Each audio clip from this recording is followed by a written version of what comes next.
afternoon, Empowerment Group. This is Alesha Brown, the Joy Guru. And as always, you can follow me at thejoyguru.net. I've included the link for today's blog post that I wrote and just wanted to expound upon it just a little bit for those of you that may not have read it yet. Looking at it right now, the question was, are your growth, prosperity, and vision stunted because of your refusal and denial to ask for help? And that's just, I guess, the theme of the week. The theme of the week for all my motivational posts are talking about vision. What glasses are you using? Or you may be using a glasses, where the prescription is old. Are you using glasses where it's somebody else's view for your life? Or maybe you need glasses and you're not using them at all. And the funny thing is I had that experience today with someone in the office. I wear glasses. I wore glasses since I was a child. So I completely understand why there are people that when they get older, if they've never worn glasses before, they're just like, you know what? I'm going to hold on to one little part of my youth that's left. I'm not putting on glasses. But if you read the blog post, it actually tells you that the longer you need glasses and you refuse to wear them, the more damage that is caused. And when you really read that article, there's two things that I wanted to point out. You have people that suffer from conditions where they're nearsighted, and you have people that suffer from conditions where they are farsighted. And depending on what your condition is for one of those, some of the power needs to be reduced. That's why there is a negative sign. So, some people think that they have a certain level of weakness. It may not be that you're so weak.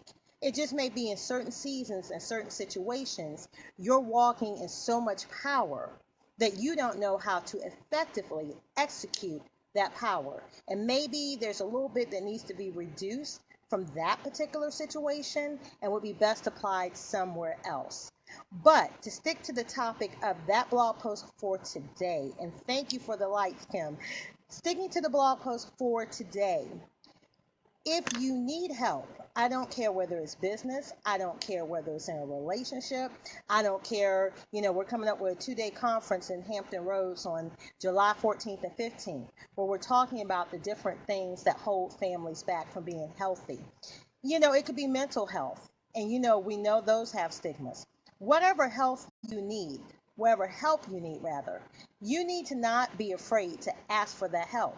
Because the more you deny that you need help, the more you refuse when help is readily available, the more you refuse to take that help, the worse your condition gets. It's just like your car. If it's dripping a little oil, it's a simple fix to go to the dealership or go to your mechanic and have them investigate the problem and go ahead and fix it. You're going to have to pay some money. You might be inconvenienced for a moment, but it's better to address that head on soon versus, it's a little drip. I'm just going to let it drip and drip and drip and drip.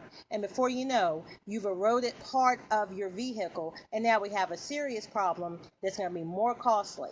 And if you thought in the beginning you were going to be inconvenienced, you're really going to be inconvenienced the longer you let the problem go. So that's what I wanted to encourage you with on this Transformational Tuesday. Do not be afraid to ask for help. And there is help readily available, even at times when it doesn't really look like